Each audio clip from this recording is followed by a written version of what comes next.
Vlogging from a motel. Yeah. When your hand accidentally brushed my upper thigh, a shiver went down my back and it felt like it peed out a butterfly. Yeah, so you can probably see that I'm actually not in the motel anymore, but I just really like that footage of me dancing on the bed, so I kept it in there just because. So everybody, welcome to Swimming Owls. I'm Blair. I'm going to be doing videos on Monday.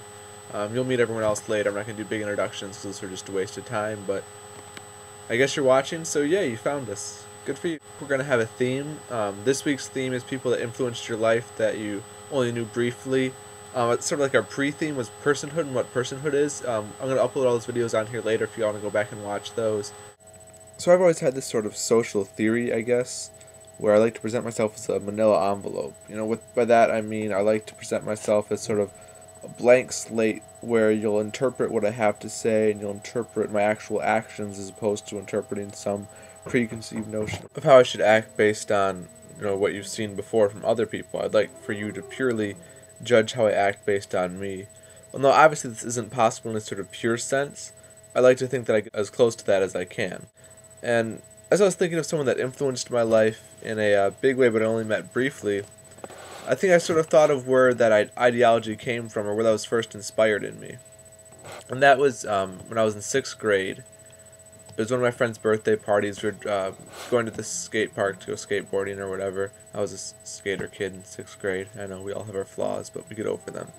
Anyways, the guy that picked us up was one of my friend's friends, and he picked us up in a short bus that he'd converted.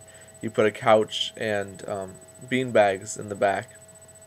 And he was just a typical indie kid or whatever. He had a nice jeans and a button-down shirt, you know, slightly oversized, untucked, whatever.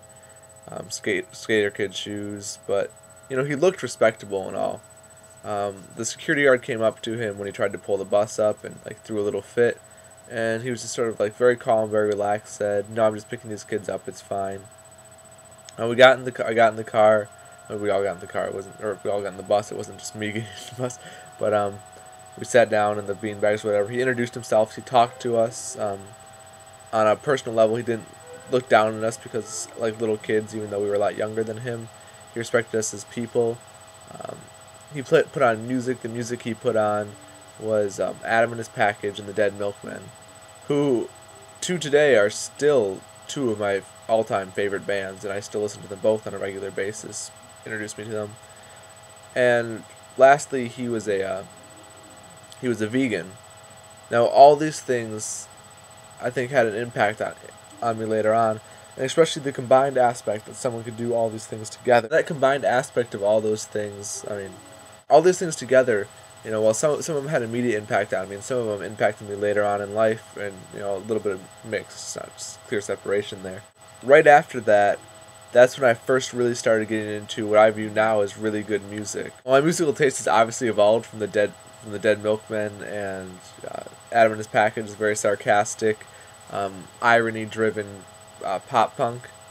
It's that pushed me in the direction of a stranger version of music, more, I guess, weird type music, which I think was the start of a path that led me to the freak folk, indie folk,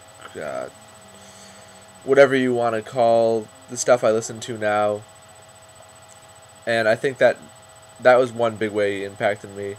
The second way was he was a vegan, and, you know, from what I knew of vegetarians up until that point, I think we had a couple family friends who were vegetarians, but I always felt like they sort of did it for attention.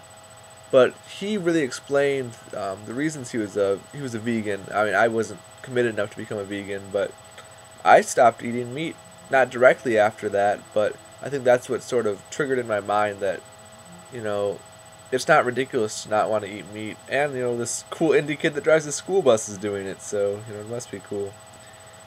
But, I mean, those were relatively quick impacts that were made on me. But in the long run, what I really think stuck with me was that manila envelope type attitude, that looking very respectful, acting very respectful, being nice to everyone, but still pushing that social envelope, pushing the norms of society, and pushing for change that way. And I think to this day I strive to I strive to be that. I strive not necessarily to be like him. I mean, I always have different goals and different priorities. I don't even know what he's doing right now. It'd be interesting to find out. But I've adopted that attitude, and I think that's served me reasonably well in life, and I hope to continue to have that attitude. And what I really hope is that someday someone, maybe not be making a video about it, but maybe I'll influence someone in that same way. Okay.